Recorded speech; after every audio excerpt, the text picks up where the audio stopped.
Hello everyone, I'm Skratch, welcome to the channel. This is another Raid Shadow Legends video.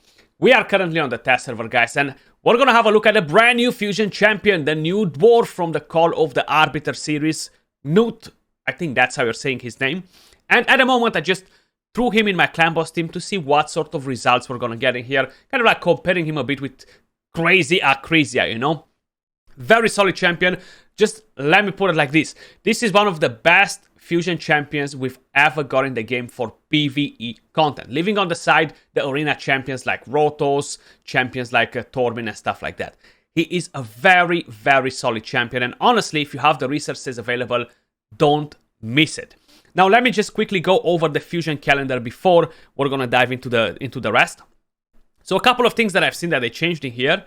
You see the exact schedule subject to change for some of the events because sometimes they're messing things up. So keep in mind some of the events might slightly move around, shift around, not by a lot. And tournaments, right here, this is the first time I'm seeing it as well. But basically, events and tournaments start and finish for everyone at the same in-game time. Make sure you plan accordingly. Check the events or tournaments window to see exactly what time an event ends in your local time zones.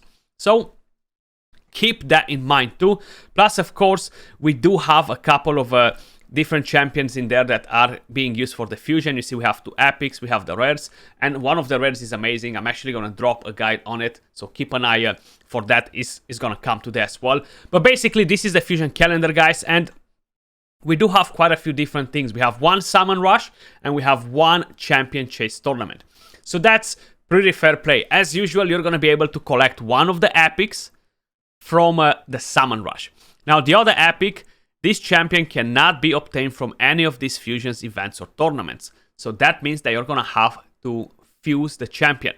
So probably you're going to get 4 copies of the Void epic to fuse this one, and the other ones will be used to fuse the other epic.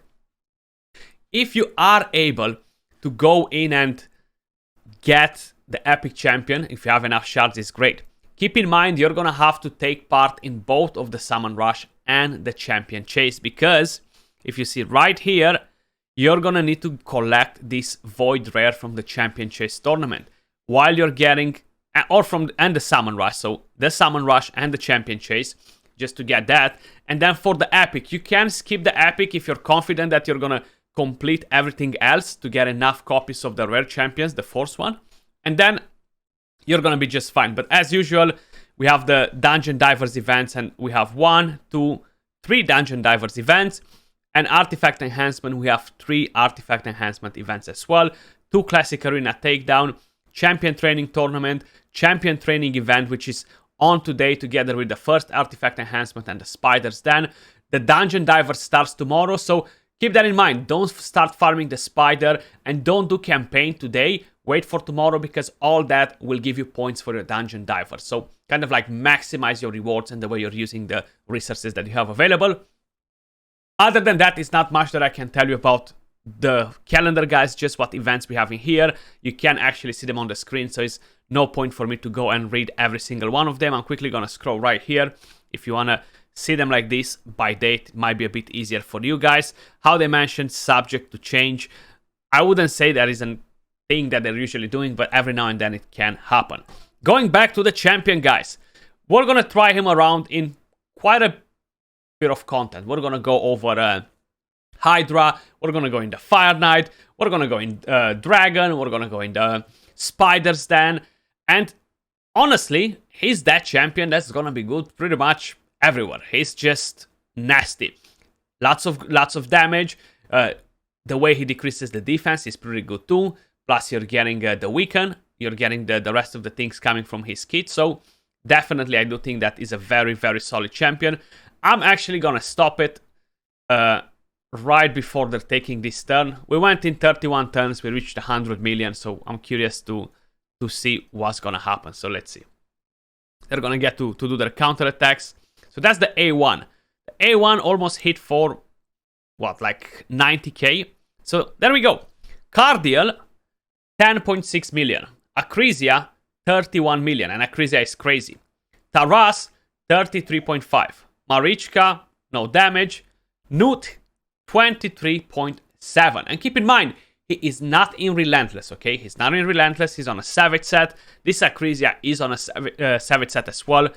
Every single one of her kits are enemy max HP, so yes, she will be doing more damage than him. But that's actually pretty interesting to know. Another thing that you could do is to run a Barrier with him. Yes, I know he's not gonna bring you defense down, but he's gonna drop defense from here.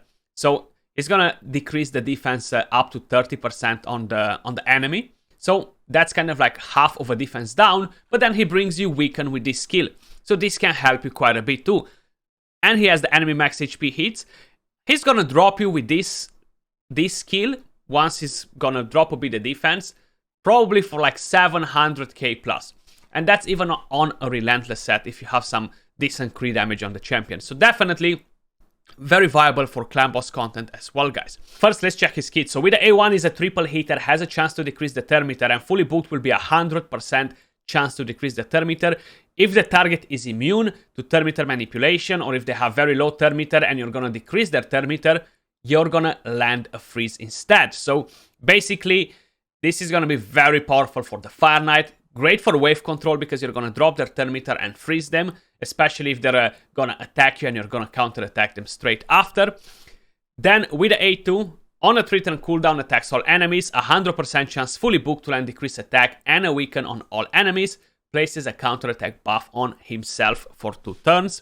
With the A3, Blast Bash on a 4-turn cooldown fully booked, and this is damage based on defense and enemy max HP. Attacks one enemy 3 times. Each hit decreases the target's defense by 3%, stacking up to 30%. Each hit also heals the champion by 30% of the damage dealt.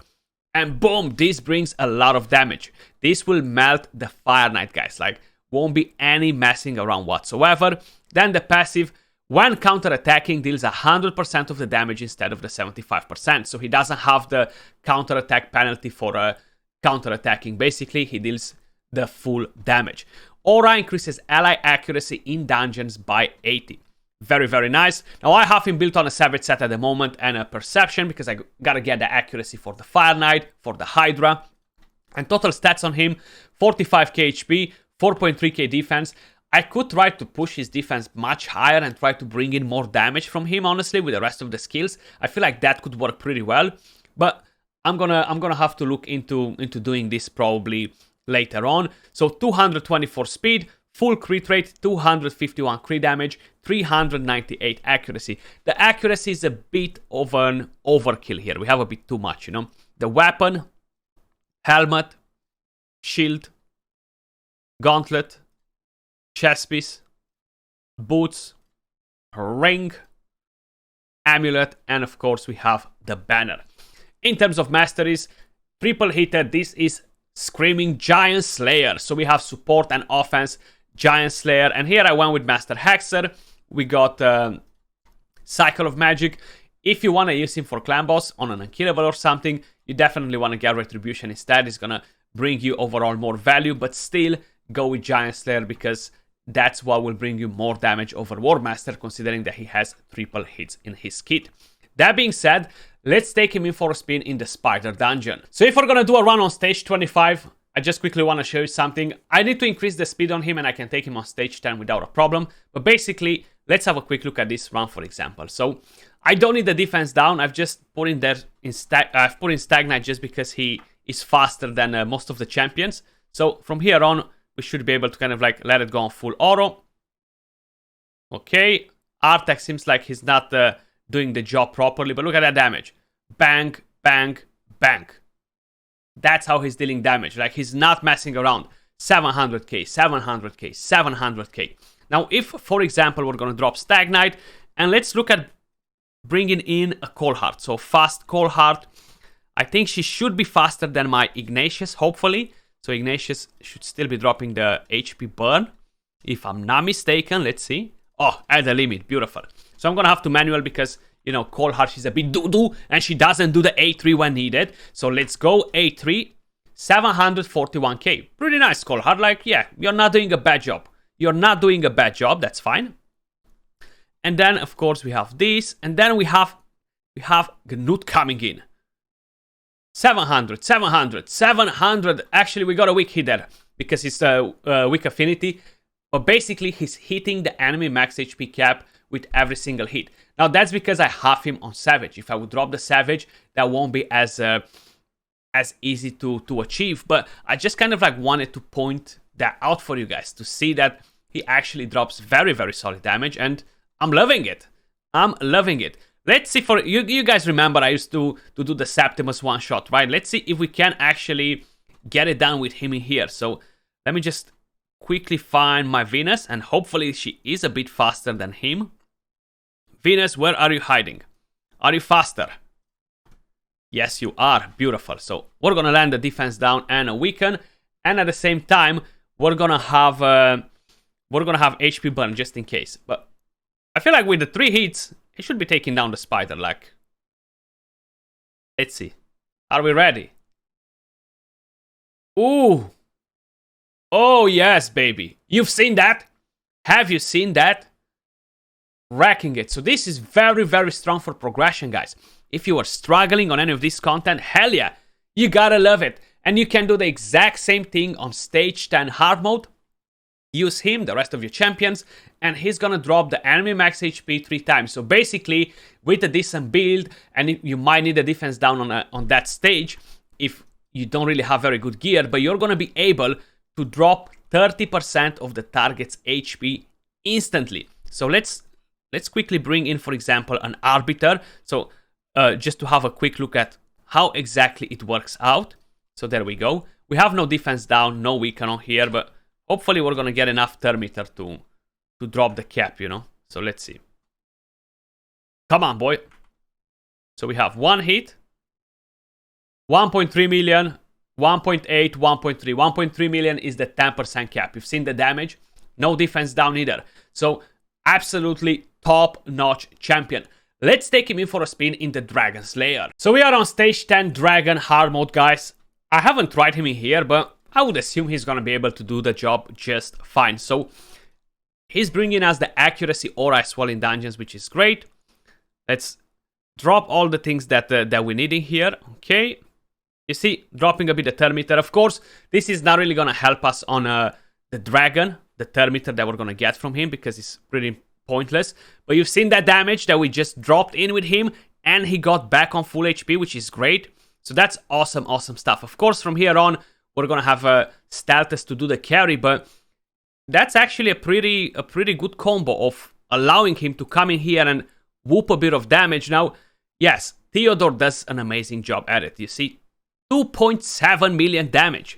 Seer killing all the ways with 3.5. So very, very impressive all around. Now, I haven't designed this team to keep him alive for this particular stage or anything. I just chucked him in there, and I wanted to see what sort of damage we're gonna get on there. But you see, he is hitting the enemy cap with every single hit if you have him on a Savage set. So I just wanted to point that out for all of you guys. Let's move over to the Fire Knight dungeon. So for the Fire Knight, I'm still gonna keep the 2 champions that I had in here. I didn't have a chance to do a proper team, but once we're gonna be able to get the fusion, all of you guys to get the fusion, that's when I'm gonna do a different team for it. So I'm gonna drop a video in probably a week and a half or so, once we're gonna be able to collect the fusion, and I'm gonna do a specific team for the Fire Knight. We're gonna try not to use Valkyrie and stuff like that. But this is gonna be the team. We do have a bit of a preset for it, and I'm gonna try to make him use the skills a bit different here, just because I want to make sure I have them available once we're going to get at the boss. We're going to start with the A1, and we're going to let it flow. Now, on the waves, it's not necessarily the best thing to have him built how I have him. Like, I haven't went with high defense on him. If I would give him more defense, he would actually help me to kill the waves faster, because he's going to deal damage with the AoE skill. I'm still not 100% sure what sort of multipliers he has and stuff, but just as an idea. Now, in the meantime, because I said I'm going to use the same team right here, this is a team made by Jacob, another content creator. I'm not 100% sure if he uploaded his video just yet, but once he's going to do it, I'm going to ask him to give me the link so I can pin it in the comments, guys, so you can check out the guide on how he made this team. So this is Fire Knight's Castle Stage 10, no Cardiel, and no Valkyrie, okay? Stag Knight, Creodon. I don't have Creodon available on my account. I don't have Lonataril on my account. And why Lonataril is so important is because he buffs a shield on your team together with ally attack. So he can be a good replacement for Valkyrie. Plus running 2 ally protection champions, ally attack champions, sorry, not ally protection. It means that the team will be faster. So big shout out to Jacob for these guys. I'm going to link his video in the pinned comment once I'm going to get it done from him. So here we go. You see, we're still at a 1 minute. I haven't adjusted the team after the champion. I've literally just replaced one champion from my team, put him in here just to see how well he's actually going to perform at the boss. We still struggle a bit with the waves. I should change my Valkyrie to give her some damage as well, maybe, if I'm planning to keep this team. But honestly, would be great if I could as well drop Valkyrie to bring in faster animations from ally attack and do this faster, because I feel like Valkyrie, she's great, she has slow animations, the counter attack slows you down, so having a double ally attack champions in here will be better, you know, having double ally attack. But let's see, we're dropping that shield down. Okay, a bit of ally attack, look at the thermometer going down, boom, it just dropped down like was nothing. So that's pretty nice. Look at the damage, 1.5 million damage, guys. More than 1.5 million damage with his A3. Isn't that crazy? Coreheart hits for 500k. Septimus will hit for 500k. He comes in play and bang, look at the damage, man. That's what we needed for the Fire Knight. And we need more champions like this, you know. Definitely awesome stuff. I'm super happy that Plarium put this champion as a fusion, so people can actually get him for free. So definitely top-notch champion, and yeah, it's gonna be used by everyone, man. It's gonna be used by everyone. How I showed you, you've seen Clan Boss, you've seen Dragon, you've seen Spider. It's gonna do a good job in Hydra as well. We're gonna give it a quick go in there too, you know. Doom Tower bosses, like you name it basically, you know, like any Doom Tower boss will get melted by him too. It's gonna be a bit harder maybe to run him on the Bommel. But the rest is gonna be like, wow, you know? And check this out. Coreheart 1.9, Gnut 2.7, Cardiel 1.6, Stag 1.2, Valkyrie almost 1 million damage. 3 minutes and 6 seconds is not a fast team. How I mentioned, I haven't really tuned the team. I gotta adjust some speeds to make it a bit faster, but I would love to change Valkyrie as well for a different champion, basically. Let's move over to the Hydra. This is what we're gonna use for Hydra, guys. I just removed one of the Acrisias. I've put him in here, and I removed a Geomancer, and we've put Mithrala just to have the Hex. That's going to help us to spread a bit of damage, you know. So that's going to be pretty interesting. But let's see what we can do with the champion. I'm going to start on manual to make sure he's going to use his A3 instead of the A2, basically. There we go. Acrisia. 230k, pretty nice. Let's put a Hex on. And now we're going to go in with him. Check this out. 300k, 300k, and 100k on each one of the other heads almost. Just spreading the damage with the Hex, you know. So that's pretty good, man. Almost 1 million damage on the first target, on the initial target, which I think is definitely a very solid result, I would say. So I'm definitely pretty happy with that.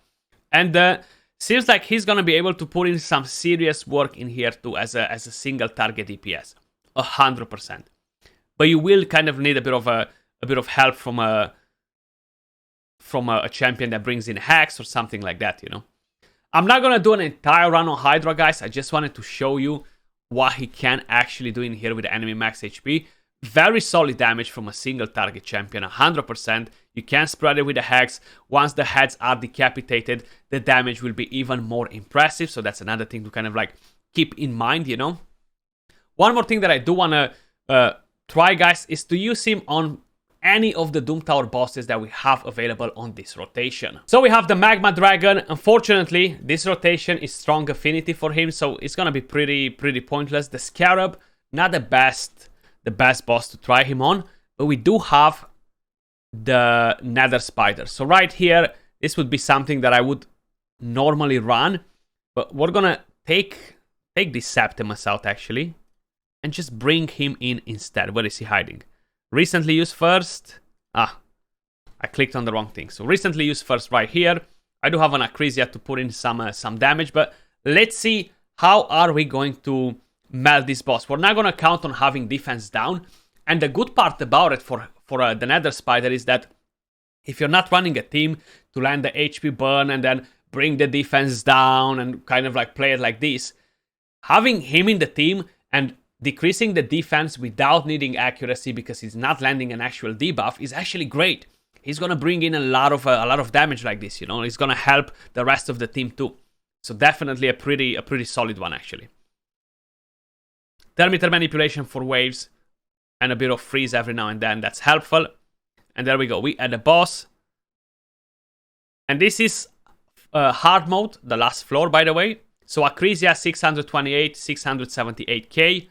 Let's see what is he going to do. So he actually managed to land a cheeky weaken on the side there. Okay, look at all those debuffs. Oof. Painful. Painful. Okay, that's the A1. The A1 is not really gonna do much, you know. Again, we're frozen. That's fine. That Siphi should hopefully give us a hand in here. I do have defense down on him, so that might not be the best thing. 600k, so that's kind of like the cap, or near the cap of what she's getting. Acrisia, you know. Okay, let's see. Oh, Acrisia, you are not even close to the cap, darling. You are doing half of his damage. Wow. Wow. Yes, Acrisia does have every single skill AoE. She does have AoE attack as well, but damn. Have you seen my little dwarf doing the job there, man? Double the damage per hit, and then he has 3 hits. So he racked in the spider for 3 million, while Acrisia is doing 1 million, guys. That's nuts. I just wanted to see this because I do think that is an amazing, amazing thing. And yeah, awesome, awesome champion, 100%. Look at that, 700k, 700k. So it's quite a bit of a difference. I do feel that we're gonna get to see him in action one more time. I'm gonna make sure that Acrisia is not gonna use one of her big boy skills. We're gonna go with A1. Okay. Ah, damn. He's frozen. Please don't stay frozen. Okay. I still have some hope in here. Acrisia. Ah, why did you got your skill? And he didn't. That's unfair. 300k. Let's go. Let's go. Are you guys ready? 1.3 million, 1.4 million, and another 1 million was coming. That's almost 4 million damage with 3 hits. Absolutely nuts, guys. Let me know your thoughts in the comments down below. I'm loving the champion, and 100% I'm gonna get this fusion done. No questions asked. Appreciate every single one of you guys watching. Much love, and I'll catch you all soon in the next video. Peace.